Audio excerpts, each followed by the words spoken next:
Hi! So this afternoon, I'm gonna try and make my first sea salt cream to top my homemade whisked matcha. So yeah, so nakikitanaw nga TikTok unsa akong pagbuhat.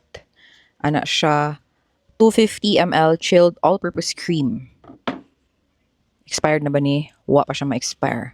This is already chilled, so I'm gonna open it. Wait, I'll get kitchen scissors. Okay. Need to tie my hair kay Igang. So, this is 250 ml.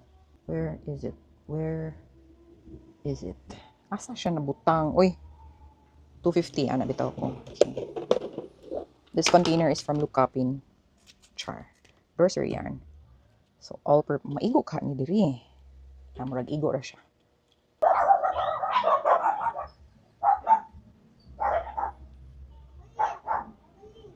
Salt. Pila ka ni ka-grams of salt na. Sweetener. Condensed milk yung gamit. Pero kanila akong gamiton. Allulose. Estimate. 3. 200 ml of cold milk. Okay, nakoy gamay nga measuring cup. Now, I'm going to use fresh milk. Full cup is 100. Hala, feel na ko kulang ang sudlanan. Ato na lang sa anuning sulayan, be. Buang. Buang na. If 100 ml of milk, rakaha, no? Wait, let's try.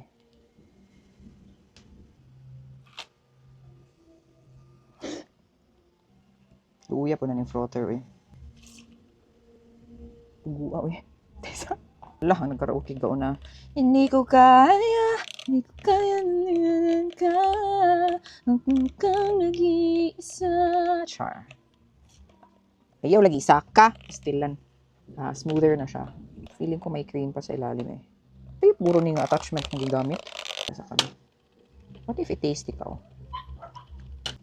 Kanang, kulang yung katamis. So, murag, uy! Kulang iyang ka-sweet. Ug kay siya iparat. So, 3 teaspoons man to. So, dungag ko og 2 more. Add 1. 2 more siguro. I need to change my spoon. Syaro lagi. Pati kabuk ha. Taste natin. Kulang yang kaparat. Sea salt cream. Tilaw eh. Kulag asin. Kulag katamis po no. Kung saan siya dapat dahil? Dapat parat kayo. Dili siguro no. Siya parat gamay pero dili kayo siya parat.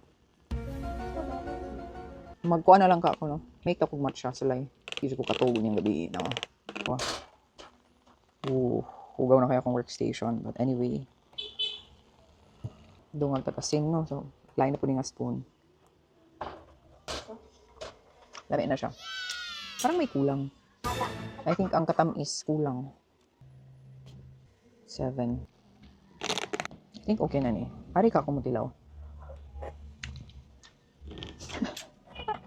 Damakaw eh. But anyway, I think okay na ka ni. So I'll try making my matcha tomorrow before I go to the clinic.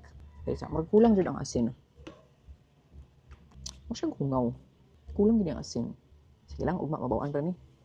Anyway, so that's it for today. I'm done making my homemade sea salt cream for my matcha topper. So, yeah. Thanks for watching. Bye!